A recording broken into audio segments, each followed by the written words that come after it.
Assalamualaikum warahmatullahi wabarakatuh. Di sini kami kelompok 8 akan menjelaskan tentang sumber-sumber pendidikan Islam.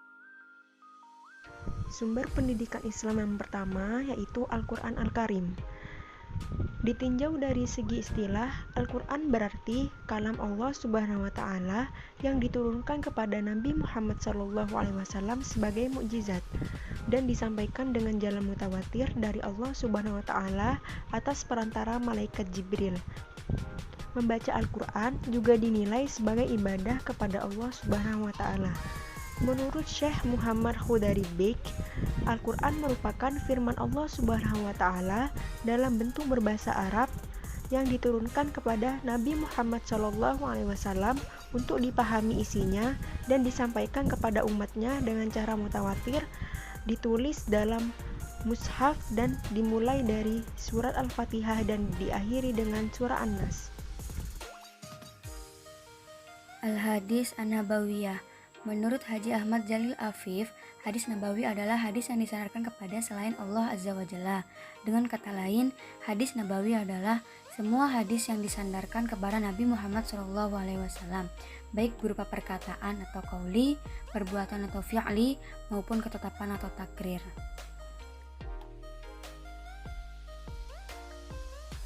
Beberapa contoh hadis nabawi, baik itu hadis qauli, fi'li, maupun takrir, sebagai berikut.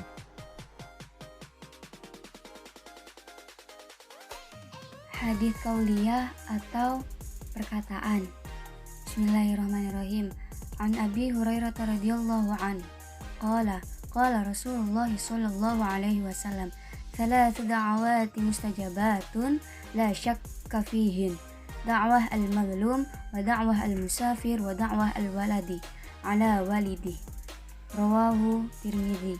Artinya, Abu Hurairah radhiyallahu an berkata bahwa Rasulullah Shallallahu alaihi wasallam bersabda, ada 3 doa yang mustajab dan tidak diragukan lagi, yaitu doa orang yang teraniaya, doa orang yang berpergian, dan kedua orang tua kepada anaknya.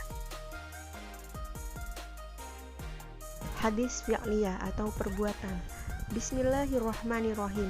An Abdullah Umar qala Ra'aita Rasulullah sallallahu alaihi wasallam idza qama fi sholati rafa'a yadayhi hatta yakuna hadaw mankibaihi wa kana yaf'alu dhalika hina yukbaru ruku'i wa yaf'alu dhalika idza rafa'a ra'sahu minar ruku'i wa yaqulu sami'allahu liman hamidah wa la yaf'alu dhalika fis sujud.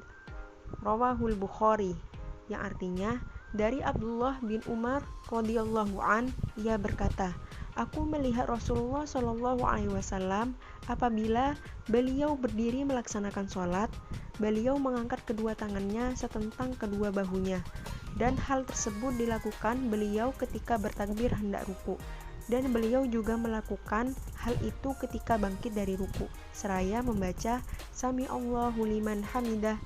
Beliau tidak melakukan hal itu, yaitu mengangkat kedua tangan ketika sujud. Hadis riwayat Bukhari. Hadis takririyah yaitu ketetapan Nabi Shallallahu alaihi wasallam yang berbunyi, la yusalliyanna hadzal asra ila fi bani Quraidah, yang artinya janganlah seorang pun salat asar kecuali nanti di Bani Quraidah. Hadis riwayat Bukhari. Yang ketiga adalah akal manusia.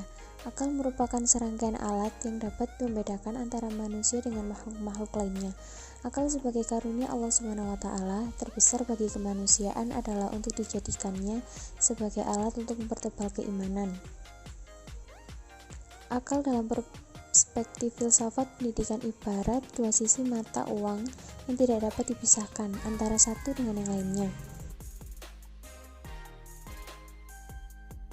Sekian penjelasan materi dari kami. Terima kasih sudah menonton. Sampai jumpa lagi. Wassalamualaikum warahmatullahi wabarakatuh.